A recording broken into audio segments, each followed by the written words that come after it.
Hi, Phyllis here from southernfrugal.com. We're getting ready to make a blackberry jam cake. Now I'm going to make it in a sheet cake pan. I want to show you that. Now what I do to line the pan, I first put some Crisco in it all around. Then I put the piece of wax paper down and get all the air bubbles out of it, and I snip the corners of it so it'll fit in there nicely. Grease it again and dust it with a little flour. And this is an 11 by 16 sheet cake pan. Okay, now when you're dusting it with the flour, kind of bang it on the sink and get all that extra flour out. Alright, so we're going to set that aside now. There are a lot of ingredients in this cake, but it is exceptionally good, I'll have to tell you. So it's called a blackberry jam cake, and what I'm using is seedless blackberry jam. Now you don't want jelly, you want to make sure it's jam. And you also want to make sure that it's seedless. See that right there? Now this is a 12-ounce little bottle, and that Southern Home brand is a Bilo brand. And the jar actually weighed 6 ounces, but still I was able to get 1 cup of blackberry jam from that. So you just need a cup of blackberry jam that is seedless. Also, we're going to use quite a bit of spices. So, let me see if I can remember these. Well, why don't I do it this way? You want 1/2 of a teaspoon, and I'm going to go over what they are. Ground cloves, allspice, cinnamon, ground ginger, which mellows out the taste of the other spices. That's why I like to use the ginger. And also ground nutmeg. Now, that's what all of this is. So everything is 1/2 teaspoon of all those different spices. And I will list that recipe down below in the description. So let's just set that aside for a minute. Now the other thing that's going to mellow out the spices, it's 1 teaspoon of vanilla extract. I just put that in just like I do the ginger anytime I use spices like this, because I think it just mellows everything out and causes it to sort of come together better. Alright, so I'm just going to go over the ingredients first. Alright, so we need 3 cups of cake flour. Now, I sifted the flour on some wax paper first, and then I measured it. So this is 3 cups of cake flour that's been sifted, then measured. And to this we're going to add 2 teaspoons of baking powder, 1 teaspoon of baking soda, and 1/2 teaspoon of salt. And I'm just going to put that right in the top of my little sifter. And I'm just going to sift that all together in a separate bowl. That's just to be able to mix all the baking powder, baking soda, and the salt sort of in nicely. Now the thing that had a few lumps in it was the baking powder. Alright, that's it. Okay, now we're going to set this aside along with 1 cup of buttermilk, because we're going to put this alternately in the batter. We'll alternate it, starting with flour and ending with flour. Alright, so I'm going to set that aside. Alright, so you'll need 1/2 cup of softened butter. Let me go ahead and start putting this in as we're talking. Alright, so actually I'm going to just take this off while we're doing that. Alright, so 1/2 cup butter. Oh wait, you couldn't see. Y'all are over on this side because I think it's easier for mixing everything. So 1/2 cup of softened butter.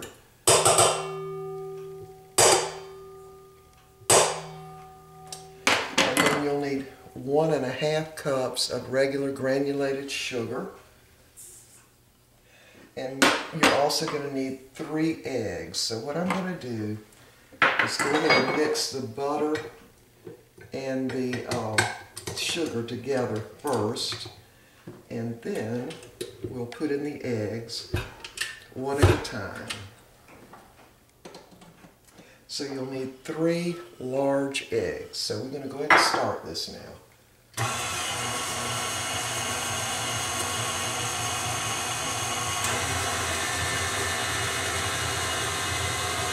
Okay, I'm just going to put 1 egg at a time if I can do that.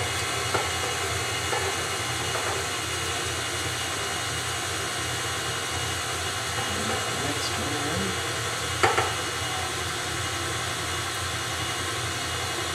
And there goes the third. I'm going to turn that up a little bit.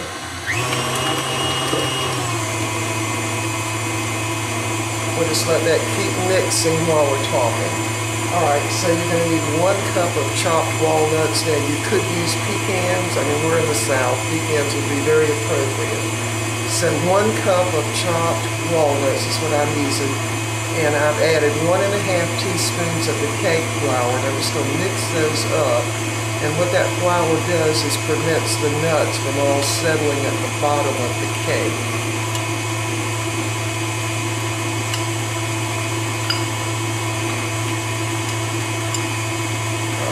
Do it. Just mix it up a little bit so the nuts are coated with that flour. Alright, so now I'm going to cut this off and I'm going to go ahead and put my spices in. Now I like to put spices and vanilla and all that in with whatever oil or butter or shortening that I'm using. So I'm going to go ahead and dump those in. And we'll also go ahead and put in the teaspoon of vanilla. Just shake that up good.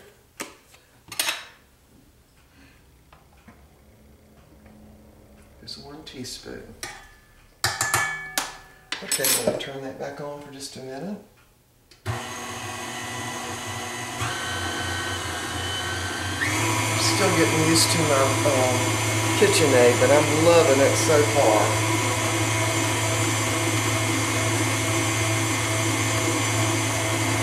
Just leave that on for a little bit. And the next thing we're going to do is add in our 1 cup of seedless blackberry jam. Cut that off for a minute. Raise up that. Oops. Get my cabinet. So I'm just going to go ahead and dump that blackberry jam in. And you definitely don't want the blackberry jam that's got seeds in it, because I can tell you, you will regret that. Now, the other thing that you can do is, I mean, this recipe is mostly to do with blackberry jam, but you can use raspberry jam. If you can't find blackberry jam, you can definitely use raspberry. All right, let's mix this up now. I haven't stirred down the sides because I'm finding I really don't need to stir the sides down when I'm using the KitchenAid until I start putting the flour in. Works really well.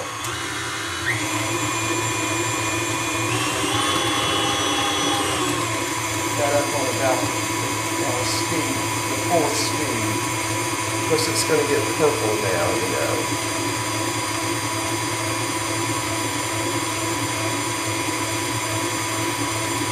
You know, so you can mix the eggs and the butter and sugar forever and it won't hurt the cake. But once you add the flour and the buttermilk, you need to not beat it as much. So my buttermilk is somewhat at room temperature, as were my eggs. Alright, I'm going to stir that side down now and get prepared to add the flour. So we'll be right back. Alright, I moved y'all over on the other side so you could see a little better.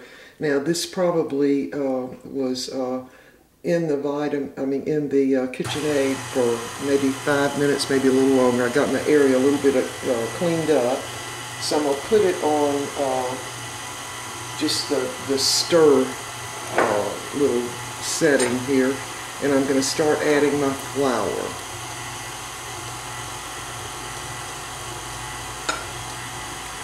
About 2 heaping tablespoons at one time there. Let it mix up a little bit. Pour in a little bit of the buttermilk, and that would be 1 cup of whole milk buttermilk.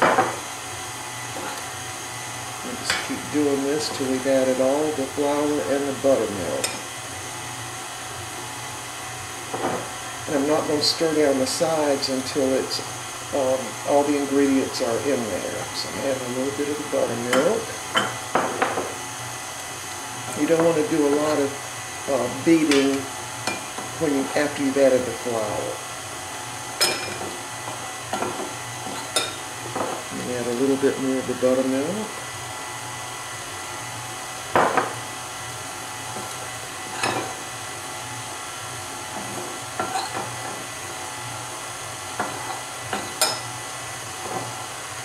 Put the rest of the buttermilk in.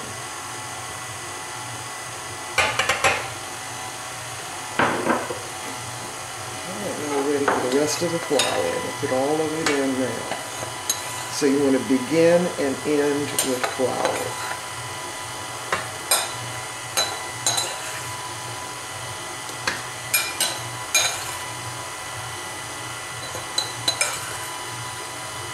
Alright. Now you could use all-purpose flour for this. I used cake flour because I have cake flour. Alright, now we're going to have to stir down those sides just a little bit.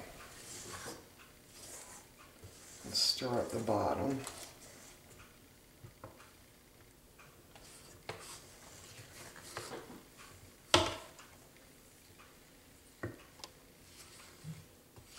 And again, you don't want to mix it too much once you've got your flour in there. I'm stirring it up from the bottom too.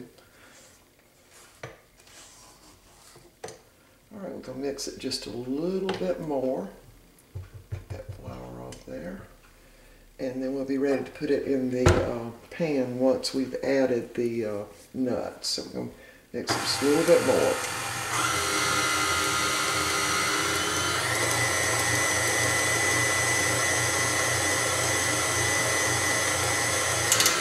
And that's all we need right there. Go ahead and take my little beater off. Can y'all still see? Yeah, you can still see. Yeah, so the oven is preheated to 350 degrees. And I'm going to probably bake this for about 30 minutes. Then I'm going to check it. And let me take this off here. There we go. All right, let me turn it down a little bit. Now we're going to add our nuts. We're just going to fold those in. Make sure your 1½ teaspoons of flour is all thoroughly mixed in with the nuts. This will keep them from all settling to the bottom of the pan. Oops, sorry, I didn't mean to hit y'all. Just stir them around and fold them in. Yeah, you could use pecans in this. You don't have to use walnuts. I use walnuts because I've got a 5 pounds bag of them that I ordered from nuts.com. Okay, let me dump this in the pan now.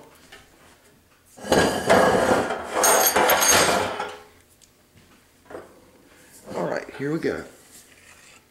Just gonna dump it in.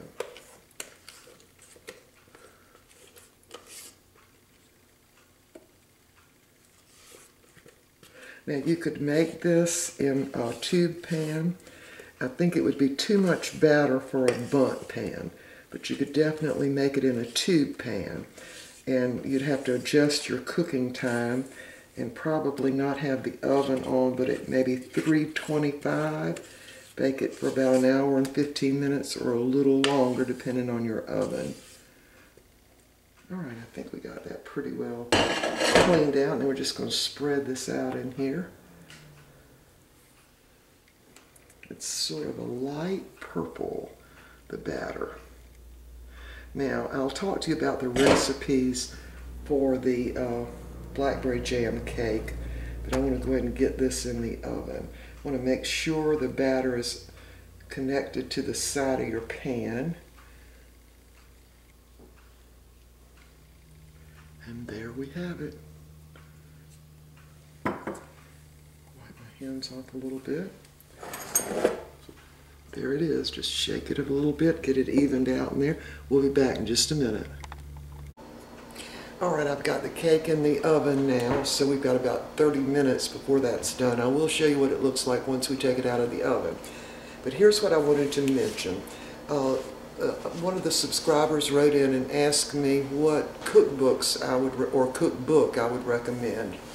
And I wrote her back and told her that if she was just starting out cooking, I mean, I didn't know her age or anything, but the book that I would recommend that you start with is simply the Betty Crocker cookbook. Hold on, let me go get it and show you. Hold on.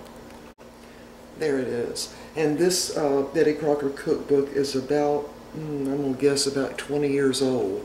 But what you get in the Betty Crocker cookbook is recipes that have already been perfected, shall we say, and a lot of basic recipes. Now, let me go get one more and I'll show you. Hold on.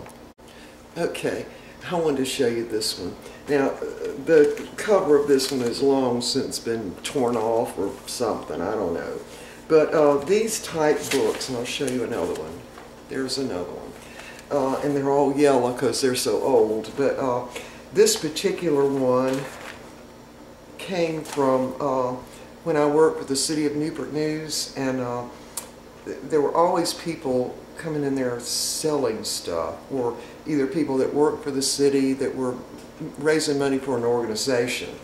And so a lot of these recipes in this book came from Sunday school classes, women's club, let me see, a junior women's club, let me see another one. Oh, a senator's wife sent one in, New Hope Christian Church, Ladies Auxiliary, the Methodist Church, the women's group there, and all kinds of women's clubs. So here's what happens.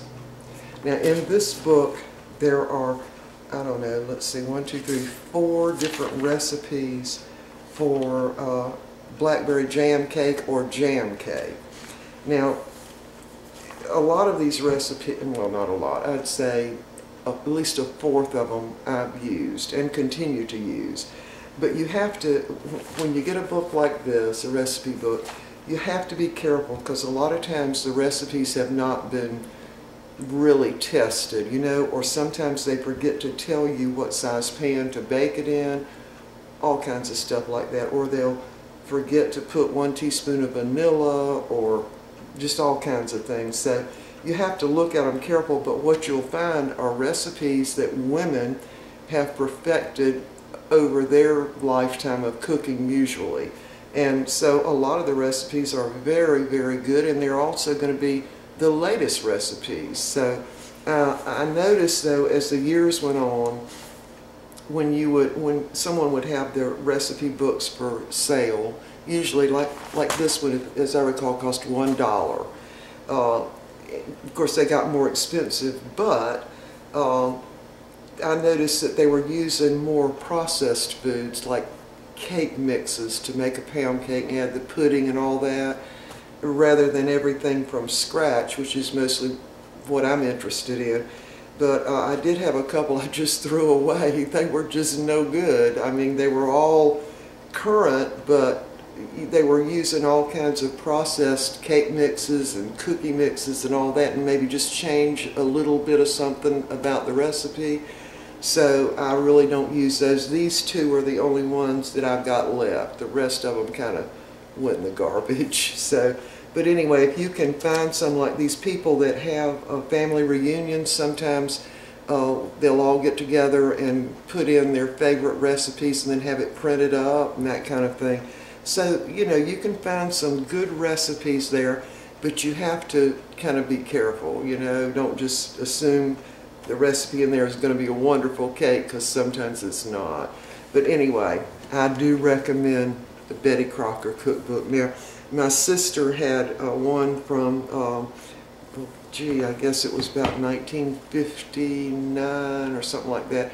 And we didn't live far apart, and when we first married, and I would go over to her house and copy the recipe down because I was too cheap to buy a book. But anyway, the Betty Crocker cookbook is going to give you just your basic. Now, I have also found what I was just talking about with these kind of little books here.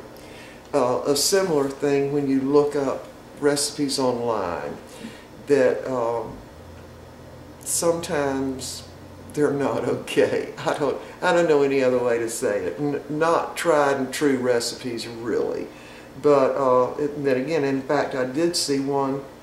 I wanted to look up the blackberry jam in cake and just see what the variations were. There were a lot. So anyway, this is just a recipe that I use, and what I've done is taken the recipes that were in this book, this particular book, and figured out which one was the best and what I needed to add to or take away from it. Like, for instance, one of the recipes calls for a full teaspoon of cloves. You know, my experience with cloves is you don't want to put a whole teaspoon in. You really don't. And so I definitely altered that. And another one down here below that recipe only called for half a teaspoon. So see, that's the kind of thing I'm talking about. But anyway, so we will see y'all as soon as this cake gets done. I'll show you what it looks like, and we're going to make an icing to go on it that's not an icing that's in the same place as the blackberry jam. I'm going to put an icing on it that was actually a recipe for another type cake. But anyway, we'll be back. I hope I didn't confuse y'all. We'll be back. Okay, my cake is done, and you want to cook it until it springs back in the middle there. It cooked for exactly 30 minutes in my oven. Alright, so we're going to make the glaze to go on it. It's sort of a glaze frosting kind of thing. This is 6 tablespoons of melted butter. And to that we're going to add a couple of tablespoons of just regular corn syrup. I'm just going to eyeball that. And the corn syrup is so the icing will not turn or crystallize or get sugary.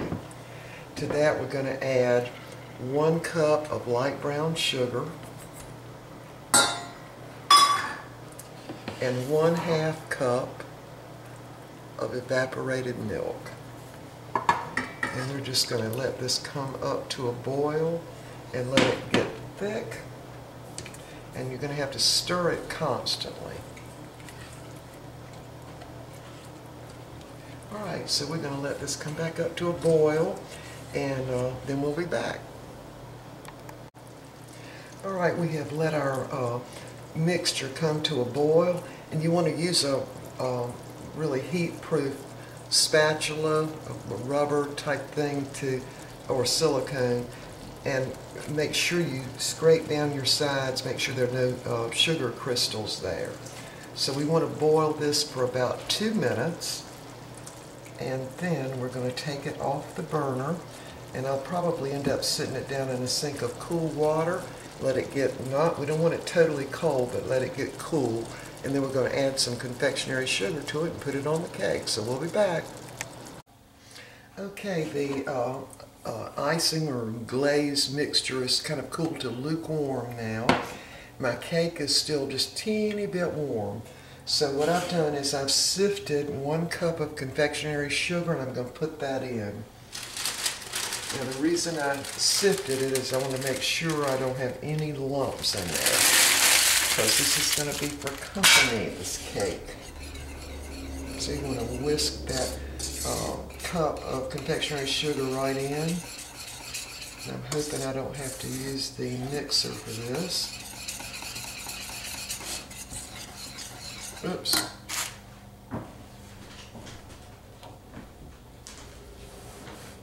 Getting all over the place. Alright, so just keep mixing that. Now this is going to be sort of a glaze slash icing. It's not going to be, you know, a real thick icing that you have to spread, but you can kind of pour it on a cake. Alright, so let me get this beaten in real good here, and we'll be back. Okay, I had to whisk that around for just a couple of minutes. There's what it looks like now. It's just going to go on the top of this cake, and then we're going to let all of it cool really well. So I'm going to pour it on and smooth it out with just the back of a spoon. So we start at one end.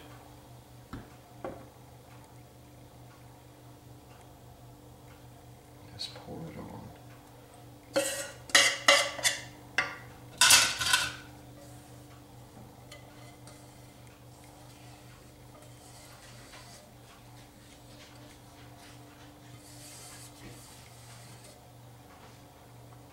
Alright, now we're just going to spread it around. Go ahead and let some run off the side there. And this is going to also make the cake even more moist than it already is.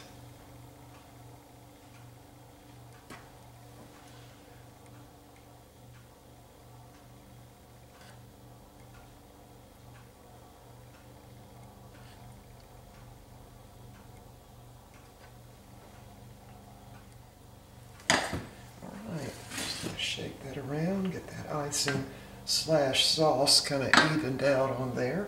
And there it is. Now, we're not going to cut it now. I'm going to actually put it in the refrigerator so it's real easy to cut, because I'm going to cut it in squares, and we'll be taking part of this to a church function, and part of it will be for company at home. All right, so when I cut this later on, we'll be back. I'll show you what it looks like. Okay, I have cut the cake, and I've got all the pieces in the freezer except for this one. I want to save it out and show y'all it's very moist, and the nuts are spread throughout the layer. They're not just all on bottom there. And there it is. This is a blackberry jam cake. All right, we will see y'all next time. There's the other side of it. There. Yeah. It's very, very good. Okay, we will see y'all next time.